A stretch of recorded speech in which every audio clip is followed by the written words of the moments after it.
ます。こんばんはですね。小木曽です。すみません。今日は変な時間から始めてしまいまして申し訳ございません。9時5分、夜の9時5分でございますけども、ライブ配信を突然始めております。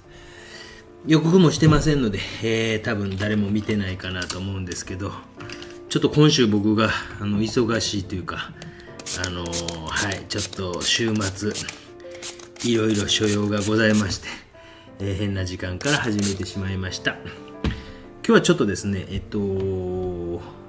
白を最大限に生かして描くということで、進めていこうかなと思います。これは多分コバルトブルーに茶色。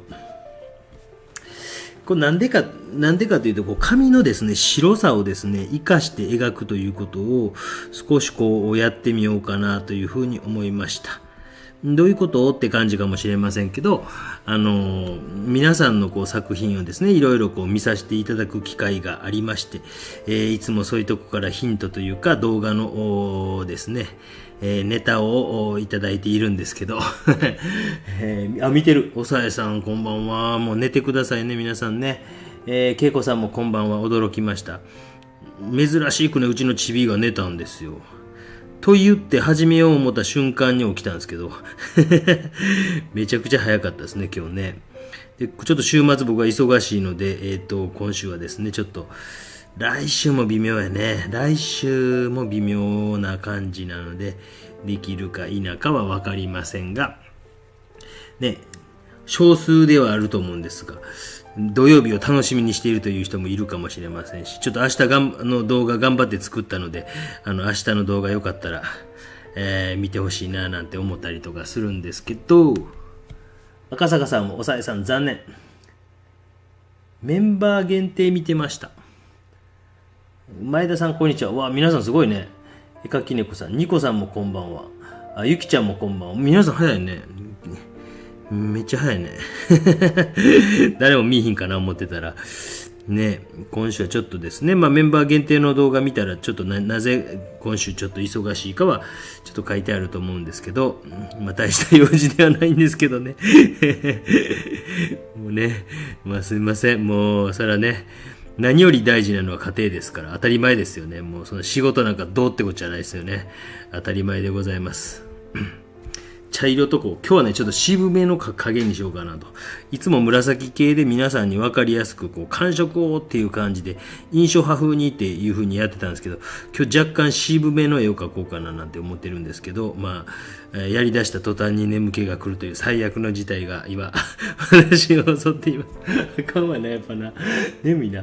今写真を撮ろうとしてたとこでした。みちみちさん、もうね、一番初めやろう思ったんですけど、来てなかったから、ごめん。もう多分、今週、遅なれると思います。もう、今、何十枚か、ちょっとセッティングっていうかですね、もうしてあるんですけど、ごめんなさい。もう一番にしてやろう思ったんですけど、来てなかったので、ごめんなさいね。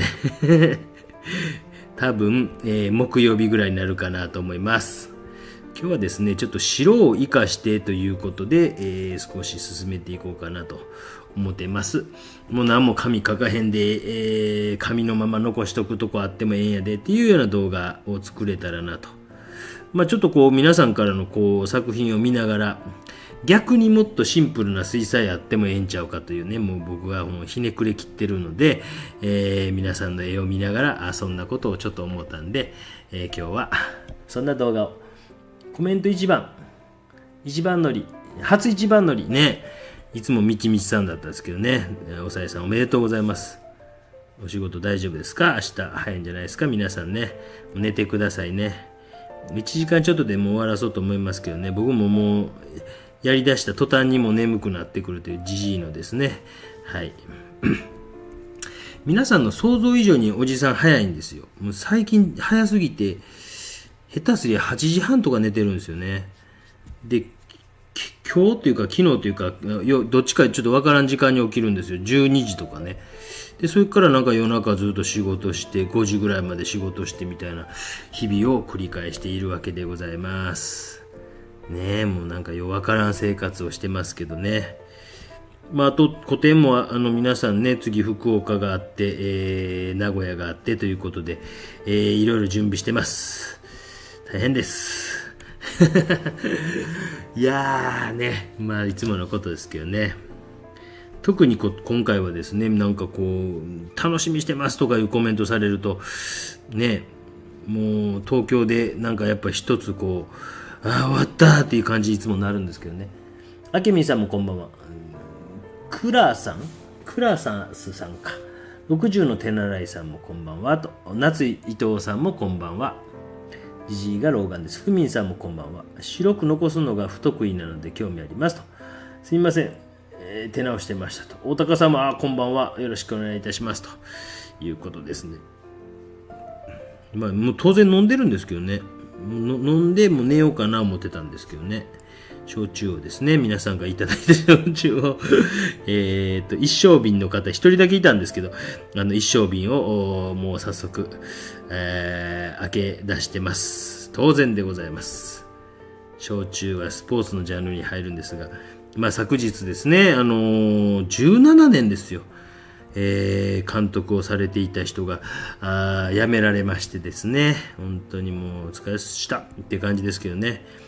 僕の予想通りでしたね。安倍さんっていう予想をどっかで言うてるはずなんですけど、予想当たりましたね。もう本当にもう影だけバシッと書いていってます。バシッとね。で、その中でも多少濃淡つけたり、ちょっと渋めにしていってます。一発である程度決めれるような。ウルトラマリンかな、コバルトブルーかな、どっちか分かりませんけども、それをもう影だけ追いかけていってます。それだけです。実はそこそこ絵になるはずですよ。ね。いつもなんか大きな作りをどんどんどんみたいな感じでやってたんですけど、もう今日はもう順光というか前からの光というかですね、本当にじじいはもう眠気が来てますと。で、形もね、決めるとことせやないとこみたいな感じで決めたり決めやんかったりみたいな感じで今描いていっております。ねえ、なんかね、久保さんもこんばんは。通りやめさん、下書きはなしですか？一応薄く書いてあるんですけどね。薄く書いてます。薄く書いてあります。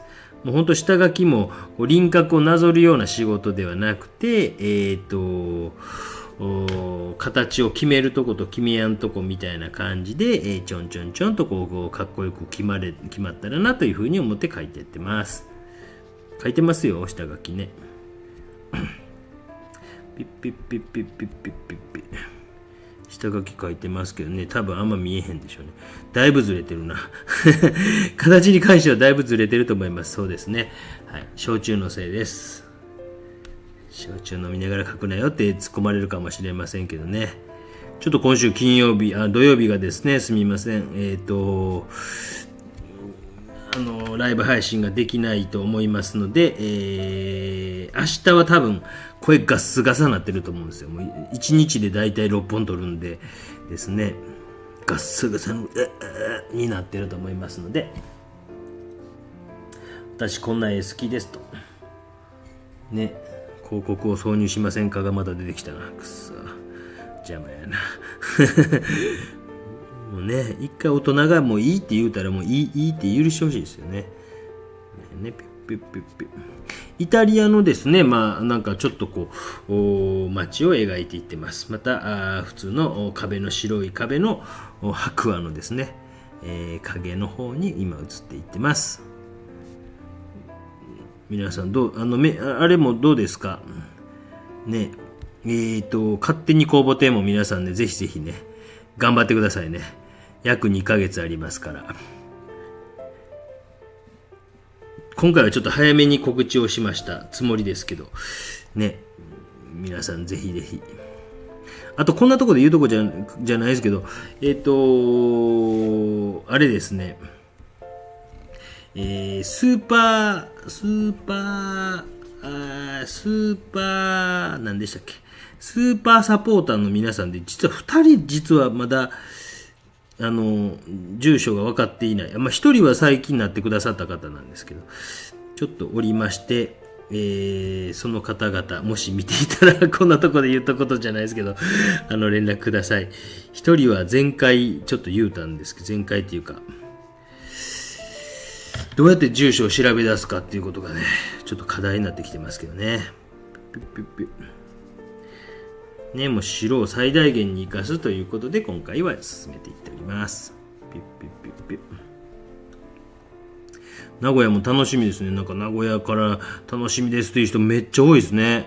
まあ、福岡はもう5回目なんで、もうね、福岡日動さんは毎度やらしてもってるんで、あれですけどね。とにかくなんか名古屋楽しみですっていうの多いから、個展12月の十何日からやったと思いますけど、忘れましたが、宮原さんもこんばんはとお返事ありがとうございましたと。つくしさんもこんばんは。東京の芋焼酎。みちみちさんがくれたやつ一升瓶あれそうやったっけ。ありがとう。もうめちゃくちゃ当然飲んでますよ。ね、当然飲んでます。ね、もう本当にもう。なんかこう、見せてええかな、ええわな。こういうピーチフレーバーとかね。こうネットで買ってるんですよ、いつもね。24本で。ピーチフレーバーとか、あとはグレープフルーツフレーバーとか、そういうのを買ってます。もう本当に今なんかジャングルさんでほぼなんかこと足りますからね。スーパーマーケットとか行かんでもね、こんな重たいもんね、嫁はんに持たすの悪いからって言って、インターネットで買ってますけど、炭酸水ですね。そしたらなんかね、それっぽくなりますもんね。ハイボールみたいになりますもんね。ハイボールはスポーツでございます。質問あったらしてくださいね。糸脇さんもこんばんは。キリンレモンさんもこんばんは。ね。質問あったらしてくださいね。グラデーションをちょっとつけるだけでこっち側の方ですね、印象がちょっと変わってくるかなと思います。遠慮なくしてください。酔っ払いですけど、酔っ払いというかもう眠いおじさん、超眠いおじさんという今日はですね、眠そうにしているおじさんがだらだらとやっております。始まる寸前にどっちかを来たんですけどね、嫁はんが言ってくれました。よいしょ。昨日ちょっとお休みしたんですよ、2人とも。もう熱がちょっと出たんですけど、いつものことなんでね、心配せんでいいですよ。もう慣れっこなんで、こちらも。ね、久しぶりに病院に2人連れてって、1匹はもう鼻水だけなんですけど、お兄ちゃんですね。お兄ちゃんは咳だけか。下の方が熱がちょろっと出たんで、連れてって、いや、久しぶりに病院の先生とお話ししようかな思ってですね、知り合いやったりするのでですね、何度か飲んだことあるんで、久しぶりですね、なんて言うたんですけど、お兄ちゃんがそこで大騒ぎ始めてですね、俺からじゃないと、弟からやろ、診察はとわけわからんこと言い出しましてですね、もうぐっちゃぐちゃになってですね、残念ながらですね、おしゃべりもできずにですね、昨日はお元気ですか、先生。なんか質問あればですね、みちみさん。新島でしか取れない芋で作られてるらしい。美味しかったですよ。はい。なんか独特な味という感じではな、もうすみません。ピーチフレーバーでピーチの味の芋焼酎にやっておりますけどね。すみません。美味しいですよ。ありがとうございました。本当髪の白さをもう最大限生かすっていうことで今日はやっております。飲んでも仕事できるのすごい。いやー、やっぱ 100% は難しいですよ。でもこのね、なんか今日はラフに書こうかなと思って、100% の仕事っていうのはやっぱさすがに難しいですけど、ですね、少しラフな髪の白さを生かして描くという水彩を、初心者の人向けかもしれません。一応中級者向けとは書いたんですけど、初心者の人向けかなという気持ちでちょっとやっています。描けないですよ、本当にね。いや、本当になんか展覧会向けの絵描こうかなとちょっと思ったんですけど、明日も多分夜無理やろうなと思ってライブ配信ですね。明後日は絶対無理なので、ちょっとですね。今日は、これあれ、ワトソンの4号を使っております。ワトソンの4号。ワトソンの4号を使っております。F4 号をですね。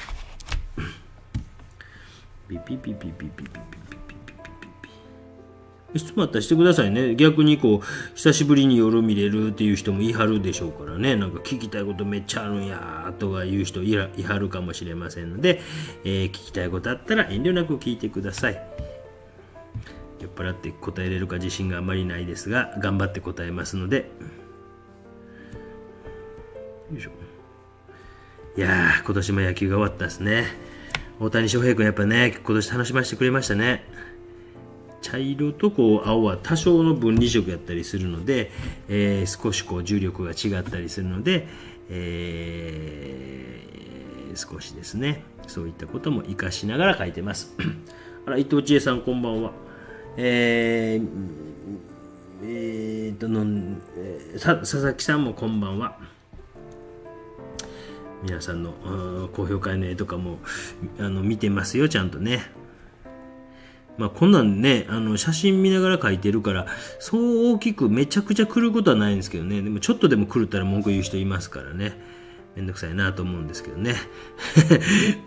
ね、ちょっとぐらい許してくださいね、皆さんね。今日は、夜やっております。明日、明後日とちょっと忙しいので、体育の日って言わないんですよね、あれね。なんすかあれ、スポーツの日って。なんでスポーツの日にしたんですか？誰かこう、いますか？ね。閣僚ちゃうな。なんか官僚の皆さん誰か、なんですか？体育の日でよくないですか？また始まったな、横文字があって始まったんですけど、すっきゃー思ってですね、もう本当にもうなんか、ああいう人たちめっちゃ横文字好きですよね。本当になんかね、もう、なんすか、スポーツの日って。出さないですか？やばいね、酔っ払ってるね。質問っぽいね。渡孫子の裏表ありますか？多分、まあ、紙って全般的にね、粗い、ボコボコしてる方が大体、表です。でまあ、このブロック式の場合はもう普通に開いていったらそっちが表なんでそんな難しくないと思いますけど、紙全般で言えるのはケント紙なんかは多分両方ツルツルしてると思うんですけど、画用紙とかに関してはザラついてる方が表です。だからそこだけ知っておくといいかなと思います。で一番こう間違えて厄介なのは木炭紙です。木炭紙っていうのを間違うと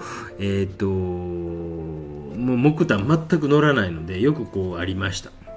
木炭デッサンとか書いている、学生さんとかで、なんか全然先生乗らないですとかって言ってですね、開始2時間ぐらいで気づくという子がいて、うわっと思って、それはなんていうかもう書き出しの段階で、MBM とかっていう風に書いてあったりするんですけど、その B が読めるか読めないか逆になるでしょ。 B ってね、裏返すとそこなんですけど、それをチェックせずにもう一番こう肝心なことなんですけどうっかりするという人がいて、これはって思ってもしかしてねなんかねとか言うて適当に、わちゃわちゃ終わるというですね、あんま細かく言うてですね、言うてあげるんですけどね。なんか質問あったらどんなんしてください。水彩画描いてます。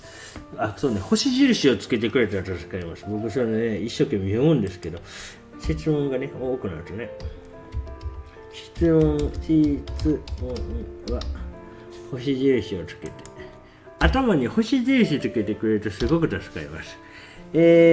対策の制作過程を何度かに分けてもいいのでお願いします。僕だから水彩で大きいの描かないんですよね。水彩で別に同じことじゃないですか。なんか分からんですけど、このぐらいの仕事やったら大きい筆を使ってでかいのやったらそれだけの話しちゃうかなと思うんですけど、なんか違いありますかね。僕大きいの書いたことないです。多分8号ぐらいが最高なんで、そして書く予定もないです。何度か言ってるんですけど、僕基本的にはやっぱりこう油絵が主なんで、油絵のために、古典見に来てもらったら皆さん分かったでしょ。やっぱ水彩っていうのは僕はなんかサポートとしてのこう感じなんで、多分古典見に来てくださった方は分かると思うんですけど、やっぱ油絵が主なんで申し訳ないですね。大きいの描いてくださいって何度か言われますけど、そのためにパネルを買って、そのために紙買うてってしてね、もうで1枚目はだいたい失敗すると思いますし、ほとんどやったことないので、ただ多分同じことやと思うんですけどね。どうなんですか？ちょっとわからないですけど、ごめんなさいね。多分前もこうコメントくださってたような気がするんですけど、多分僕はそんなできる自信がごめんなさいねリクエストくれとか言うてるくせにね、本当それは申し訳ないなと思うんですけど、その時もその同じような解消したと思うんですけど、僕は油絵のために水彩をプランニングを立てるためエスキースですね、に、水彩というのを利用していて、基本的にはそんなに今まで発表していたわけじゃないんですね。で最近になって、YouTube 始めるにあたって、水彩とかもうちょっと真面目にやろうかなと思ってやっているんですけど、なかなかうまくいかん部分がいっぱいあって、そういう失敗も皆さんに見せながら一緒に成長していっているということでございます。そんな変わらんと思うけどな、でかいからその分やっぱり手とか大きく動かさなあかんやろうなと思うんですけど、水とかも多めにしていかんと乾きとか早いからちょっと厄介なんやろうなっていうふうには思うんですけど、多分そんなに意識どうなんですかね。やったことないのに言うなよって話かもしれませんけどね。白を最大限に活かしながら描いてますと。さとこさんおめでとうございますといっぱい出てんな。先月メンバー限定で公表していただいた、すごいですね。水ならの木の絵は芸術祭で入選しました。おめでとうございます。あれですよね。あともう一人なんとか多分あれ大賞でしょ。なんかで大賞を取りましたという人も今日に公表、さっきちょろっと見てたらありましたよ。よかったですねつって。なんかで大賞を取りましたという人もいましたよ。ちょっと白入ってますねこの辺ね。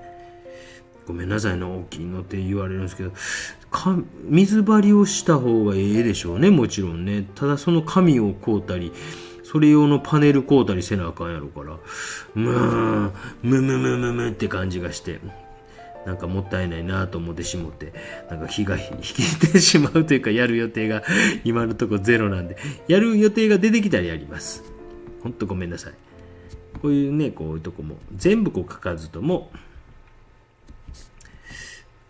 やっぱ油絵が僕は別に油絵が主とかなんとかっていう気持ちもあんまないんですけど、やっぱ好きな画家がアンドリュー・ワイエスっていう人とかも好きなんで、ワイエスとかってやっぱ完全に水彩画っていうのはプランニングに近いような、それでも作品性の高いものとかいっぱい作ってるんですけどね。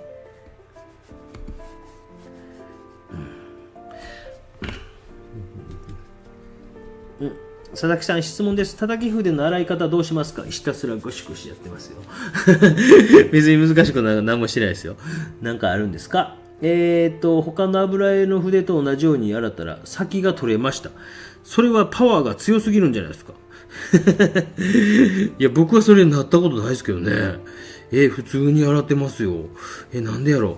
パワーが強すぎるんじゃないですか。うわーってこのね、親の敵取ったるでみたいな感じで洗ってはるんですか？わからないです。佐々木さんってお会いしたことありますけどね、優しそうなか弱い感じかな、わかりませんけど、紙に水をつけずに、水彩の筆、紙には水今日つけてないですね。一切つけてないですよ。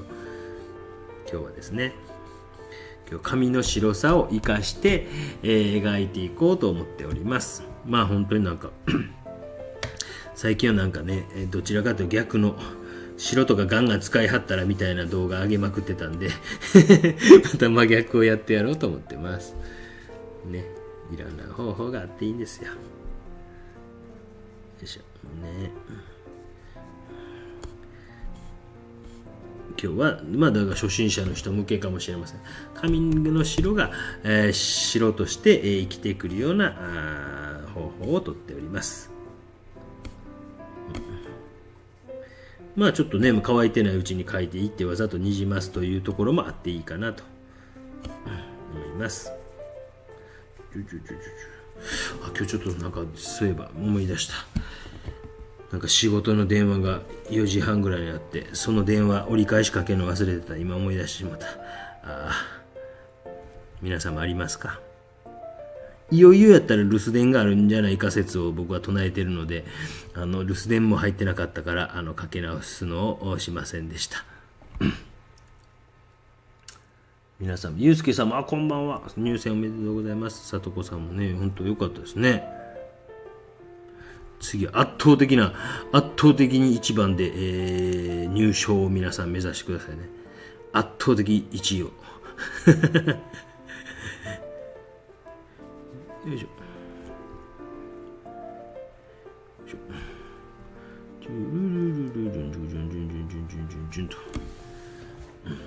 なんかね、独特なね、白い世界というのが、描けているんじゃないかなと思います。少しこうラフな感じで描いていってます。ラフな感じで描くというよりは、お酒が入っているのでラフにしか描けません。そりゃそうや。飲みながらやるな。書こうかどうか迷ってる時はやっぱりこうプランニング立て直しするんですよ。その際にこうかっちり書くというよりはこういう感じのこの白さをどないして生かしていこうかなとか、なんかそんなこと考えながらプラン立てるんですね。よいしょ。パワー加減ですね。取れたことないなごめんなさい、知らないですよ。それが不良品やったかもしれないし、わからないです。ごめんなさいね。普通に油絵の具と同じように僕は洗うてますけどね、取れたことないから。ティッシュがない。ティッシュがない。あっ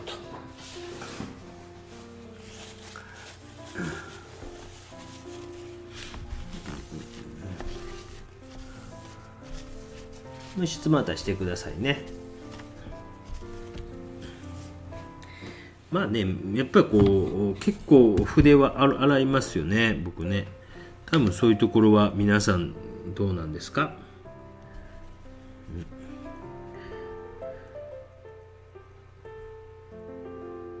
おさえさんちょっと意味わからんどういうことわからんわ。よいしょ。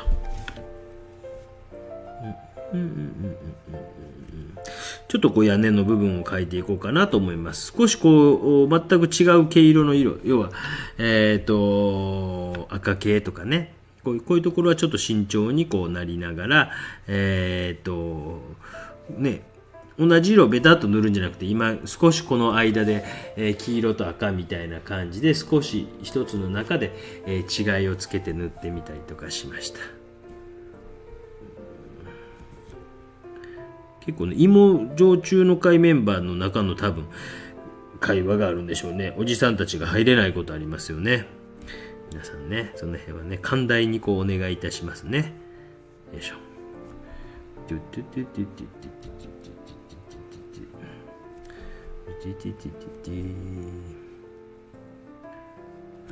でちょっとこう端の方とかになんか違う色を置いてみたりとか、少しこう色の濃淡つけてみたりとか、なんかそういうことをしてみてもいいかなと思います。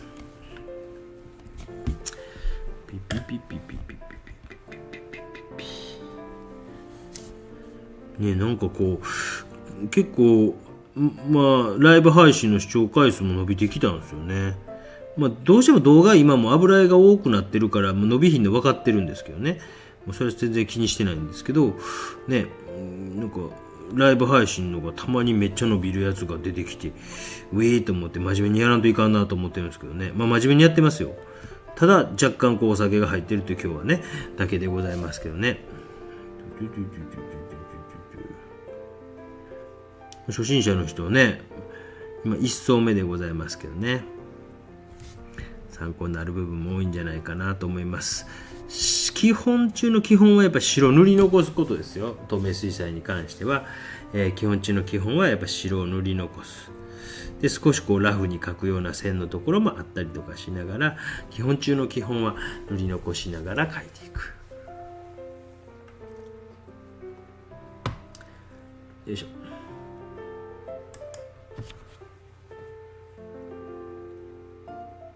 ジャバジャバに洗いすぎると、僕は一回ぐらいあったかなね、何百本と使ってきたけどあったかな。ちょっと記憶にはないな。取れたあったような記憶も確かにあるな。どんな時やったかな。あんま記憶がただ定かではないね。おじさんやからね。おじさんすぐ忘れるからね。ほんとね。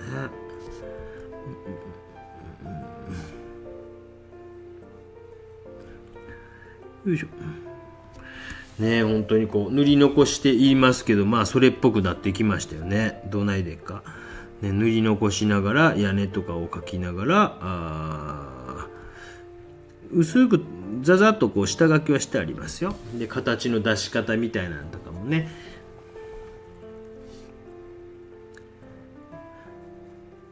名古屋の方の今日書き出したんですけどね、ちょっと今までにないような絵描いてますよ。変な絵描いてますよ。いいと思うんですけど僕はね、ぜひ名古屋の方、福岡は間に合いません。残念。名古屋から出せる絵がなんとか5枚ぐらいは増やしたいなと思ってます。できんかもしらんしね。適当にね。かねぽんさん、今日は夜ライブなんです。はい。あけみんさん、いつも拝見させていただいています。一層目の影の色はいつも綺麗なのですが、色を作る時のコツみたいなのありますか？コツ？僕はね、結構油絵でもね、青と茶色混ぜてるんですよ。グレーズする時、ウルトラマリンブルーとバーンとシェンナで、青ちょっと多めみたいな。こんな感じ。ウルトラマリン、これコバルトかもしれんな。どっちかわからんけど、コバルトも使う時ありますけど、意外とね、一番多いのはこんな感じの色。こんな感じの色が多いですよ。で、透明水彩の場合って、それに、なんかちょっと印象派風に、浅井中っていう絵描きさんいるんですけど、浅井中のなんか影の色とか好きで、実は結構紫使っていました。白状しますが。ちょっと紫系を多めにしていました。でもなんかあまりうまく実はあんまいってなくて、やりすぎてんなって自分でも思ってたんですけど、浅井中みたいな水彩が描けへんかなとちょっと思ってたんで、やり続けていたんですが、今日はもう完全に諦めて、そんなに複雑じゃない、この茶色、複雑というかですね、多分あんま失敗せんであろう茶色とあれで描いていってます。大体こんなんが多いですよ。コツとか別にない。あとはモチーフによってですよ。もちろん白い壁の中のモチーフとかものによって変わってきますので、影の色なんていうのはものによって絶対変わってきますので、その辺はちょっとその臨機応変にされていってもいいのかなと思います。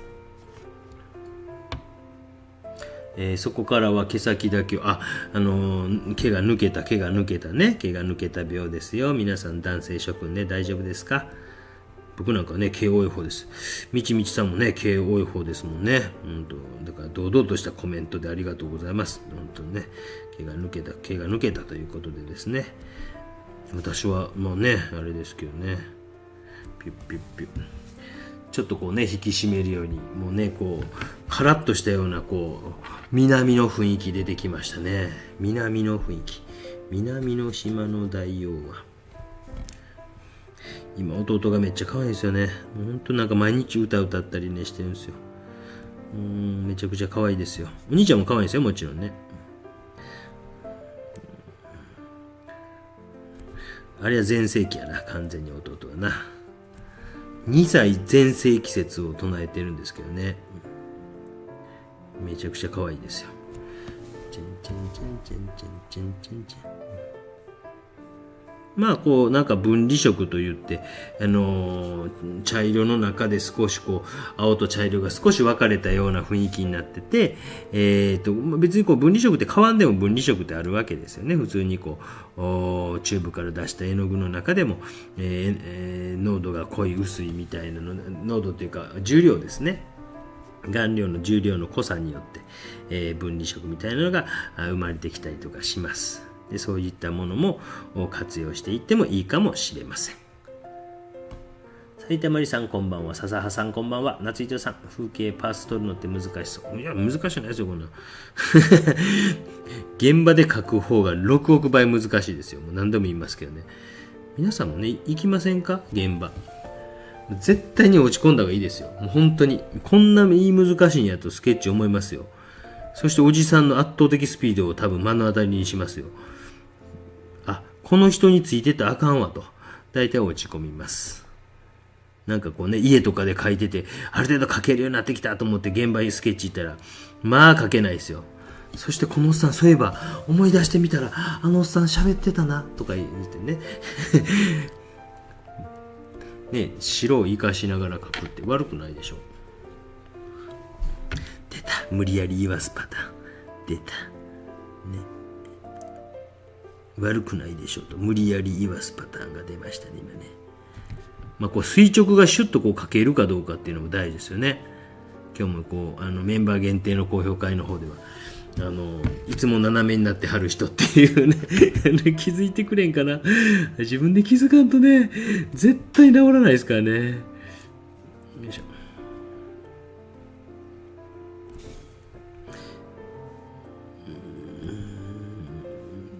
書いてる瞬間もここの線見てるんですよね。よいしょ。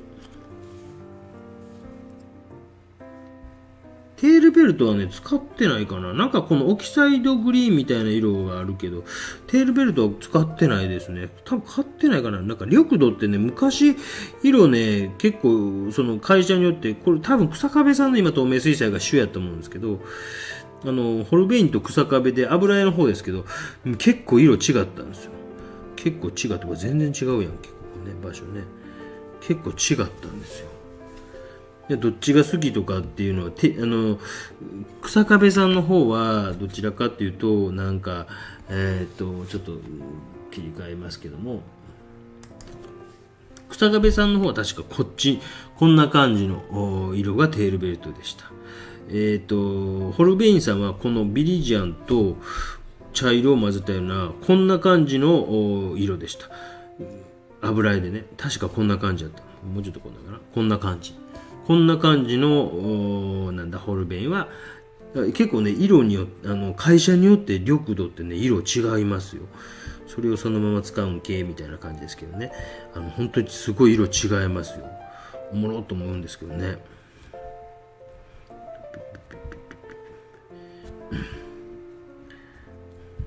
テールベルトっていうのは緑土って言います。緑色の土って書いて緑土というふうに言いますけども今あんま緑土使わないですね。もう本当にこう自然なものから取れる緑土っていうのがほぼなくなってるはずなんですよ。で、テールベルトって名前で書いてありますけどそのグリーン系の染料系とかをなんか混ぜて作ったっていうのが多分ほとんど主になってるんですよ。だから無理して緑土テールベルトを使わんでも他の色で、近い色は作れるということなんで、私自身はあんまりテールベルトは使ってません。今どうなのかわからないですけどビリジアンっていうのもですね昔のブラウン管の中に、使われていたものをあれしているのでよいしょ。もうブラウン管ってなくなってますよね今ね。液晶デジタルだぜみたいな感じですけどあんま取れなくなってるんですよね。でもそこまで値上がりしなかったですね。もっと値上がりするって絵の具会社の人から言われたんですけどね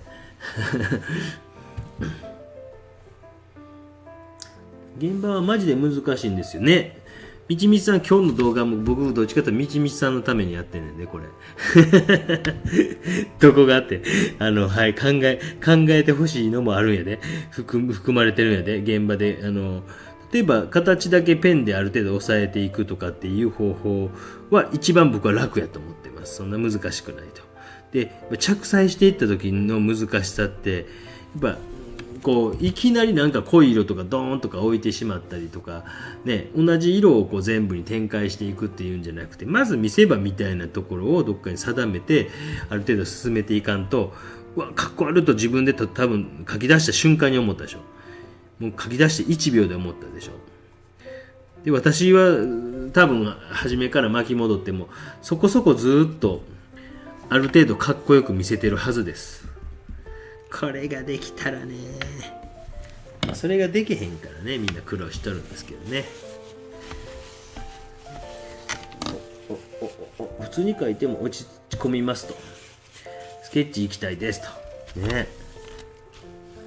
現場はマジ難しくて先生のスピードは超人的なんでそうですよ超人的ですよ。皆さんついてきてください。海外とか行ったらもっと多分早いですよ。時間もったいないから2枚同時に書きます。2枚同時1時間半で2枚書いたりします。びっくりしますよ多分。だから1時間半見てた方が勉強になるはずなんですよね。書くよりもまず見とこうとまずじゃなくても途中でもいいんですよ。もうこの1時間半はビールでも飲みながら見とこうとか、そっちの方が多分勉強になりますよ。と一緒に行った人たちがみんな口揃えて、ほぼ異口同音に同じこと言ってました。初めは対抗して負けへんでっていう風にやってはりましたけどね、途中で気づくんですね。あ、おっさんめっちゃ早いんやと。よいしょ。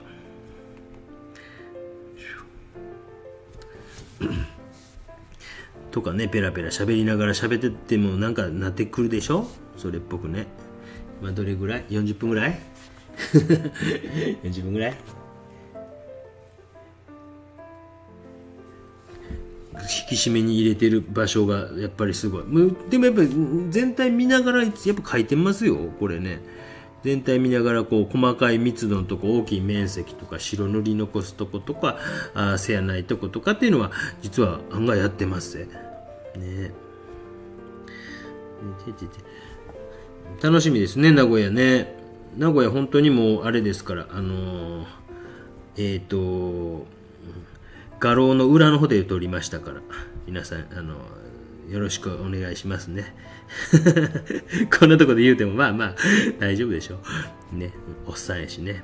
こんな女子アイドルとかやったら絶対アウトですけど、おっさんやからね。はい。名古屋はそんなに高くなってなかったですけど、福岡とかも宿も高なってるんですよね。もう多分アジアの本当玄関口的なところあるからっていうのもあるんでしょうね。高ーと思いましたよ。うそーんって思って。北九州も行きたいなと思いますよね。じゃん。ここに階段がございますね。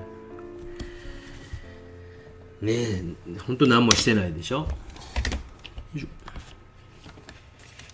予報の方には人物の土台はテールベルトとよく書いてあるので気になっていました。人物の下にテールベルトを置くのはね、テンペラ画なんですよ。で、テンペラ画の昔の、テンペラ画とかのベルダチョって言います。ベルダチョで、テンペラ画のまあ言うたら古典技法と言われるやつの顔の下地っていうのには緑土テールベルトを置いてました。ただこう例えばもうルネサンスのダヴィンチとかボティチェリとか緑土やと思いますけども、ダヴィンチとかになってきて油絵とかで描いてるものには置いてないです。これ何って思いましたでしょ。途中段階もずっと巻き戻って見てもうてもまあまあかっこいいはずなんですよ、この酔っ払いのおっさんでもね。でそこなんですよね。それはさ相当難しいですよ、もちろんね。今なんで乾かしたんやったっけと思ったら消すためやったね。でこれ今輪郭線とか書いてあったんですけど、輪郭線なんかもね薄くは書いてあるんですけども、なくてももうなんとなく見えるじゃないですか、これでね。逆にこれぐらいこう気の抜けた水彩画が送られてきても鬼高評価にね案外おもろいかな思ったりとかしますもんね。途中で笑い出したんであれ俺筆どこやった途中でなんか突然笑い出した中年のおっさんがですね、東京駅で笑い出したからどないしたんかな思って見たらそら笑うなっていう感じでしたね。あとはこう密度を上げていくんですけども、まあ、この際こうやっぱりこうなんていうか書かなすぎもあかんけど書きすぎもあかんぞぐらいの感じで、線とかも今回はちょっとラフな感じであまりこうギスギスした感じじゃなく置いていこうかなと思っています。何それギスギスって感じですね。逆にこう濃い線とかぐっと引き締めるような色とかをちょっとこう置く場所もあってもええかなというふうに思ったりとかしますよね。そうなんですよね。やってみやんとわからんと。でもそれって見たらちょっとわかる。まあなんかこう、まあ、自分のことをこうあれにして言うつもりないですけど、やっぱこう絵の具の持ってるこう物質感とかね、筆致とかスピード感とか構成みたいなんとか、やっぱこうそういうのってこう一つ一つの絵に生きてくると僕は思うんですよね。そう見えてくれたら私の展覧会とかでですね嬉しいななんて思ったりするんですけども、でそれって結構大きな差、皆さんがね今後長いことかけて身につけてほしい部分かなというふうに思ったりするんですね。表面的な技法みたいなものみたいなのはほぼ教えてきたというかね伝えてきたつもりなんで、ある程度真似することができる部分は真似することができるとは思うんですけど、多分そこから飛び越えれない壁やと思うんですよ。いずれも超えてくださいやね。ふみんさん何日ぐらいおられますか？メンバーシップの方では伝えてあるかな。メンバーシップの方であんまりよく言うんですけど、いついますかとか何時いますかって僕言うていないことあるんでいないことというかで、その辺を具体的に言い過ぎると自分でしんどくなってしまうので、何度か言うてますけど、個展って基本的には下世話な話ですけど絵を売るためが主なんですね。でなんていうか、会いに行きますんで何時にいてくださいとか画廊に電話かかってくることもようあるんですよ。で僕それ本当に困るんですよね。近くの何ですかあれをね食べに行ったりしたいわけですよ。わからんですけどシンシンですっけ、仁王谷の裏側にあったラーメン屋なんやだっけ有名な、豚骨ラーメンの店があるんですけどね、これ何時にいてくださいとか何時に行きますんで待っててくださいとか言われるのしんどいから、その辺ざわーっとしてます。メンバーの方にはその辺はやっぱね伝えては何日から何日にいますということは伝えてます。ここでポッと言うてしまってねしんどいというか、ごめんなさいふみんさんねごめんなさいねどうしてもですねその辺っていうのはなかなかどうしたらいいかなと思ったりするんですね。やっぱり宴会的な部分もね皆さんにいっぱいの人に参加してほしい部分もあるけどね、メンバーの人はもうやっぱ熱心なんでもう質問とか僕にほぼないんですよね。はいね、ほぼないというか今のかっこ悪いね。今のここに書いたやつかっこ悪いね。でも最近なんていうか視聴者になった方とかだとまたゼロから説明せんとあかんみたいなことが結構あったりとかしてですね、おじさんそういう説明がめんどくさいから YouTube をしています。さん夜のライブ配信ありがとうございます。鹿児島の焼酎は何がお好みですか？それはもう僕一択ですよ。鹿児島といえば島美人でしょう。ありがとうございましたね、島美人でしょうってそこにズブズブの関係なんですよね。あそこのあれね、はい、いろんな動画 見まくってください。どっか絶対言うてますんで、はい。できる限り臭い方が好きというのはいつも言ってますよね。宮崎やったら帯杉とかね、いいっすよ、臭いっすよ、めちゃくちゃ臭いっすよ。鹿児島のね焼酎とかもね優しくなりましたよね、焼酎がね。昔は東京にいた時に初めて芋焼酎とかね飲んでみたりとかしたら衝撃的に臭かったですけどね、なんじゃこらーと思ったんですけどね、今も優しくなりましたよね。全てが上善水のごとしみたいな感じですよね。長橋さんこんばんは。こういった奥行きある風景の場合、後ろから手前に描くのが成功しやすいかなと思って描いていますが、先生も奥派からですか？いや、どう見ても奥派からじゃないでしょ全体からでしょどう見てもどっちかというとセザンヌ的思考の人間なんで、どう見ても今の段階で全体を見ながら、それでも奥行きとかを出しつつも、でもあんまり奥行き今回の絵は考えてないというかですね、すごく空気遠近法のように山とあれがうわーっとある風景ではないので、そこまでは考えてないですけど、それも結構例えば印象派より前の絵描きさんっていうのは後ろの風景から描きましょうみたいな決まりみたいな感じであったんですね。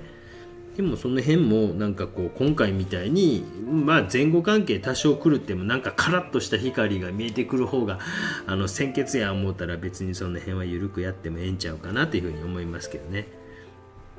多分そういう絵が出てきた場合、僕はその奥行きとか言わないと思いますよ。これぐらいなんか抜いたような感じで描いてたりとかして来たら、うわなんか髪の白さうまく使ってますわねって言って褒めるだけなんちゃうかなっていうふうに思いますけどね。なかなかこういうとこにアクセントで入ってる黒とかかっこいいじゃないですかねとかって言ってですね。でちょっと本当にごめんなさいね。今の質問すごくいい質問ではあるんですけど、逆にそれによってなんか奥から書かなきゃいけないみたいに思い込みすぎてしまうのがちょっと怖いので、少し私は今全体のバランスを見ながら描き進めていくタイプの絵を今回特に描いております。本当にもう絵って自由やで、なんか島田紳介さんみたいですね。そんなん素敵やんっていうね。はい、お酒飲んでます。ライムちゃんこんばんは。画廊に不在の時は先生の AI ロボットあるといいですね。いやいらんでしょいらんでしょ。皆さんねお会いしてもなんか大体言うのは、わテレビの中で見てる人やぐらいの感じで結構気さくに明るく話しかけてくれますよね。一人だけなんか笑いながら号泣してた人がなんか飲み屋にいましたよね。笑いながら号泣するというですね。ですね、なんか誰でしたっけ、竹中直人さんの昔の芸でありましたよね。笑いながら号泣する、笑いながら怒る人やったっけ。そんな感じの人が、ビアガーデンには一人おりましたね。面白かったですね。という感じでこう進めていっているの分かります。全体でほら白塗り残してるでしょ。残ってる白が眩しく見えます。伊藤千恵さん、ええこと言うたそこですね。伊藤千恵さん、ええこと言ってくれた。そこ、ありがとうございました。もう僕が言うてほしいコメント言うてくれて、さすがうちのちびともう心が通じ合ってるだけありますわ。うちのちびとね。お兄さん今日も元気やったっすよ。弟もめちゃくちゃ元気やったっすよ。めちゃくちゃ元気。昨日病院行ったと思えへんぐらいめちゃくちゃ元気。考えられもうずっとトランスフォーマーを絵描いてくれて、どこでトランスフォーマーなんか覚えたんやって、ずっと絵描かされましたよ。どんな偉い画廊の人にでもね、そんな言われても絵描かへんくせにね、こんなね息子から言われたら描いてしまうというね、このバカ親っぷりがね、親バカじゃないですね、バカ親と言いますけどね。1時間弱ですかね。どうですか。眩しく見えるというのもその通り。例えばここなんかここだけグラデーションかけてるけど、ここ全体が影に見えてくる。そしてここが光って見えるみたいな感じとかですね。こういったところなんかも皆さんの参考になるんじゃないでしょうか。よいしょ。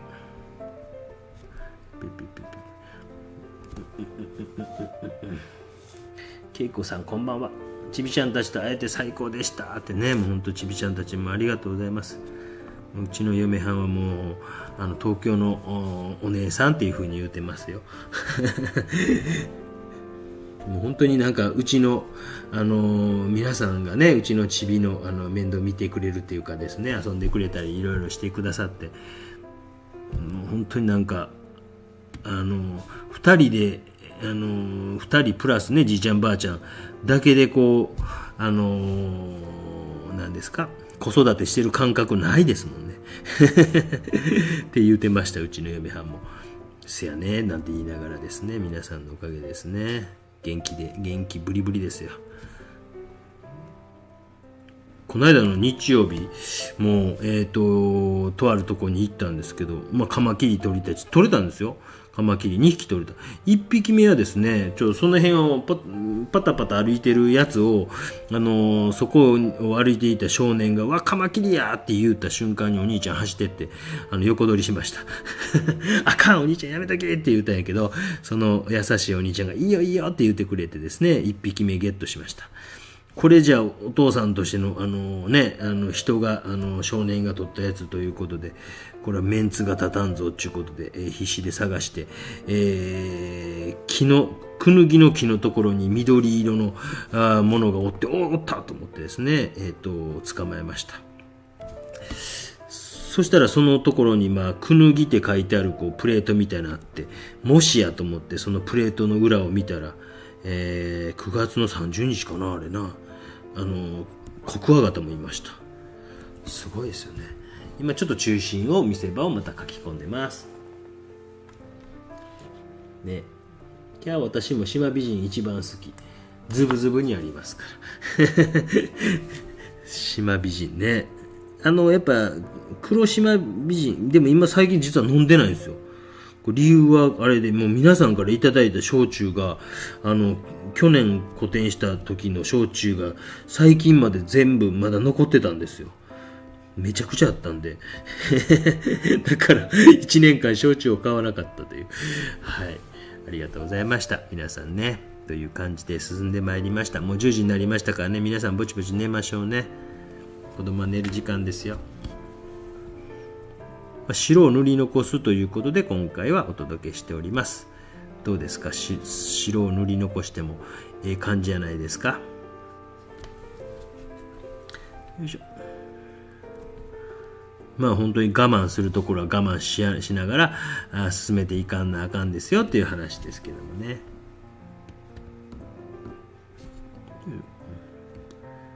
いしょ。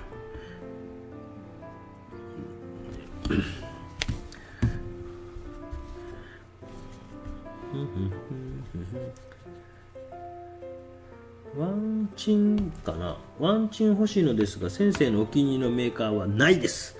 ワンチンにメーカーなんかはないです私にはお気に入りのメーカーはないです。よいしょ。作ってます。以上ワンチンなんか作った方がいいですよと僕、作った方がいいですよとか言うとあかんな。ワンチン買われたらいいと思うんですけど営業妨害したらあかんな。とあるN から始まる筆会社の人、営業の人が僕のその自作のワンチンを見て、なんか最近ワンチン売れないんですよねって言って、ね、もしかしてって言ってありましたよそうかもしれんね、ごめんねって言うといたんですけど、はい、僕はそれは何度も動画で見せてますから、絶対探し出してみてください。あります、ワンチン私はこうやって作ってますわみたいなね。私もどこにあるとかいうのも調べれる自信も全くないのでですね、私は作ってます。これもアクリルの単なる棒です。ちょっとカタカタうるさいので、ここに布をガムテープで巻いてるだけですそれだけです。買わんでもね、大体なんとかなると思いますよ。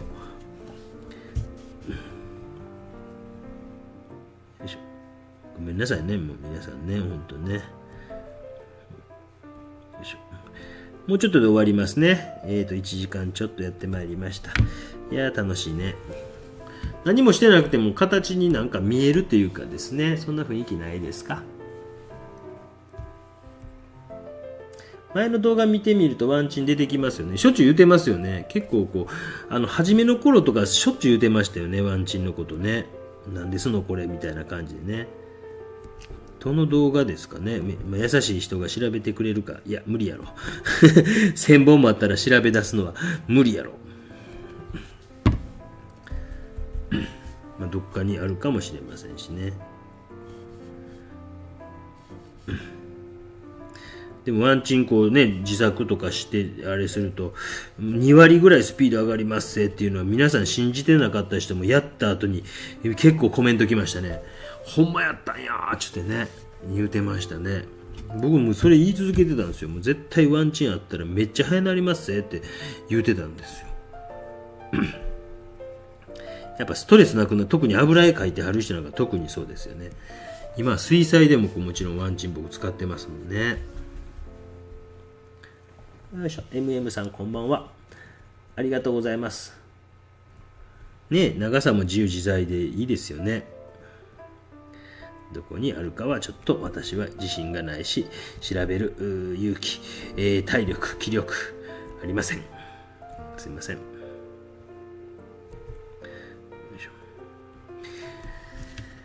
という感じでございました。ね、どうないでっか。じゃあと。もちろんここからね、密度を上げて書いていけばいいと思うんですけどね。もしちょっと土日、月曜日祝日ですけどもね、スポーツの日ですね。みんな知ってますか？スポーツの日って言います。いいネーミングですよね、スポーツの日。最高ですよね、スポーツの日。いいネーミングですね。僕も体育の日っていうの嫌いだったんですよね。スポーツの日、いいですよね。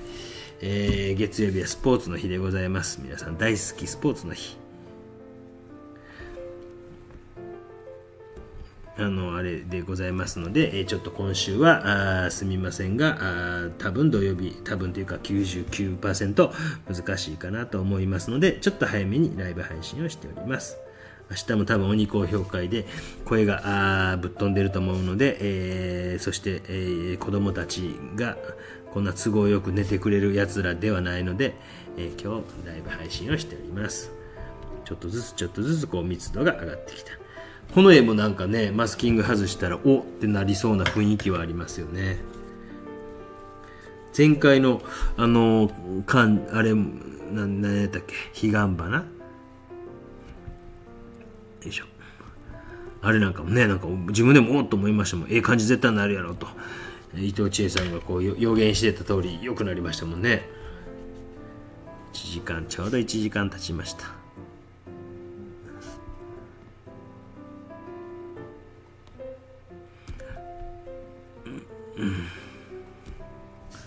何もしないでええんやというねことを今回の動画で気づいてもらえたらなと思います。ここの壁いいですね。ええ感じですね。もうなんかほぼ白に近いような色とかでガサガサカラッとした乾いた空気を感じますと。40歳以上で応募できる公募展ギャラリー知りませんぜひぜひ調べてみてください。何でしたっけね、登竜門っていうなんかこうサイトがあるはずなんで、ぜひぜひこう登竜門っていうのサイトに、出ているかなと思います。公募展のそこまで私は情報を知りません。登竜門っていうので多分サイトがあるんじゃなかったかなと思います。今もあるかどうか知りませんよ。何年か前まではあったので、調べられてみてください。よいしょ。なんかあるのかね。まああると思いますけどね。でもなんか公募店もね、減ってったり増えてったりとかしてますもんね。よいしょ。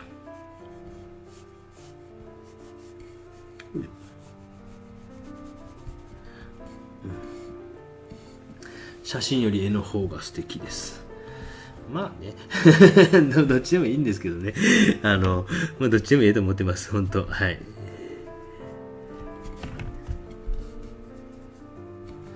まあ、こういう地面なんかとかっていうのは、少しこうかすらせて描いたりとかですね、ザラザラとした質感みたいなのを少しこう出してみたりとかしていってます。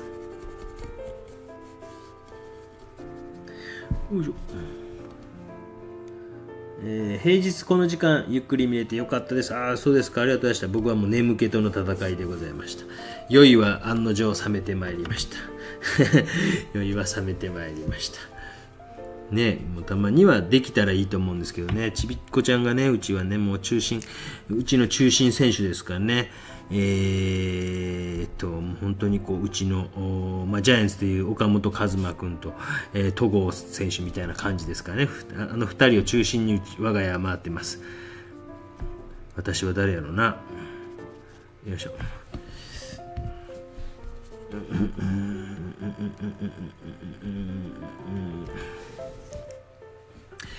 という感じで1時間少し経ちましたんで、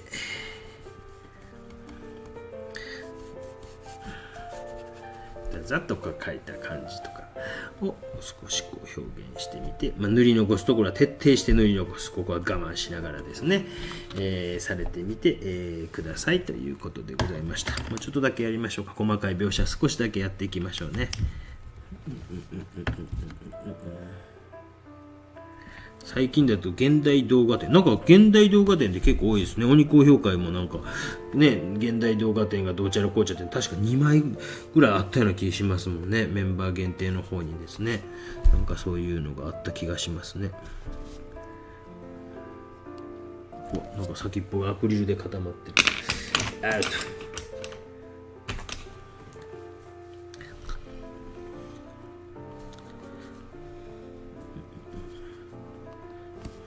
よいしょ。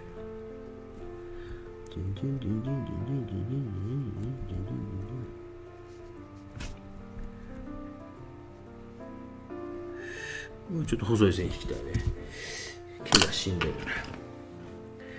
また10分ほどで終わろうと思いますので、質問があればしてください。美術カレーの本や雑誌は何か読んでますか？何も読んでないです。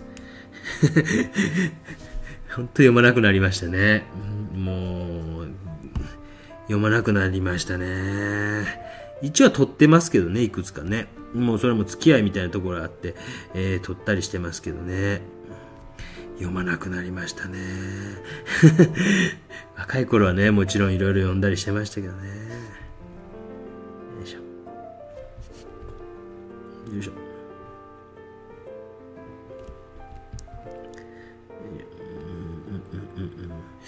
雑誌もね、読まなくなりましたね。おしゃれで素敵ですと。そう、伊藤千恵さん、そうなんですよ。僕ね、今年の春キャンプ見に行った時にね、門脇くんも良かったんですけど、僕はその一緒に、見に行った人にですね、中山ライトくんと、今年はね、秋広くんがおすすめですって言って、門脇くんもすごい良かったんですけど、ちょっとずれました。ちょっとずれました。ライトくんもすごいね、今年、なんか、セカンドも吉川から奪ってほしいぐらいですよね。そう。門脇くんね、すっごい、守備だけで僕お酒飲めますもんね、彼のね。なんかこう書き込んでいくときにこうなんか、かっこよくこう決めていっているというかですね、全部こう、一箇所にとどまることなくて、ポイントをちょっとこうヒューッとこう決めていくところみたいなのも皆さんにとってこう参考になればなと思ってます。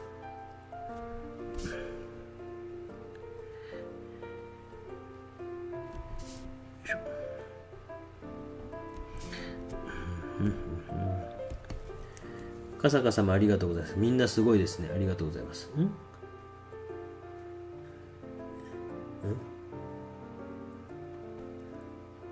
年齢制限がある公募の方が少ないですよ。50歳、60歳代でも挑戦していますと。赤坂さん、ありがとうございます。まあ、自分が出さんようになったら見ないですよね。公募展とかね。もう本当見なくなりますよね。そういうのね。もう何度か、いや、あなた出す公募じゃないですよって言われたことあって、どういうことって突っ込んだりとかしてましたけどね。なんで年齢制限 OK やんとかって言ってですね、いやいや、新人発掘なんでって、いつでも僕は新人の気持ちなんですけど、みたいな感じで、何度かそういう公募の、事務局とかとやり取りした記憶があります。寂しいですよね。勝手に決めててくれって感じですよね。という感じで、なかなかいい感じじゃないですか。どうですか。1時間ちょっとでね、お酒を飲んで解体に見えないという感じでございました。多いですね、130人。左側の白が素晴らしく綺麗です。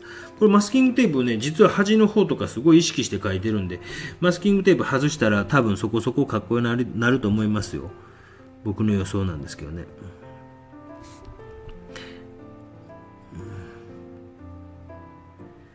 よし。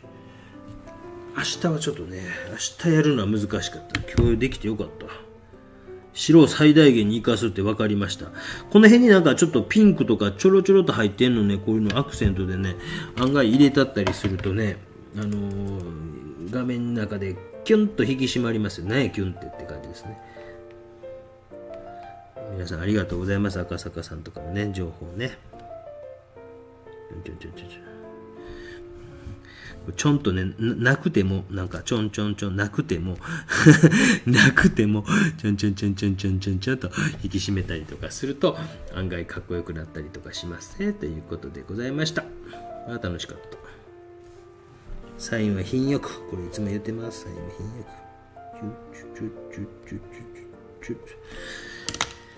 よいしょ。しくなってきたんで、また外出ないとね、もう涼しくなってきましたよ。ピッピッピッピッピッピッピッピッピッピッピッピッ。いいでしょ。ピッピッピッピッピッピッ4号です。まあ、こういうこの水をベタベタせんような仕事やったらば、こういうブロック式のものとかでも十分こう耐えうるのかなという感じがしますのでね、こんな塩梅でピンク履いたら可愛らしなったでしょ。ピッピッピッピッピッピッピッピッピッとどないですか。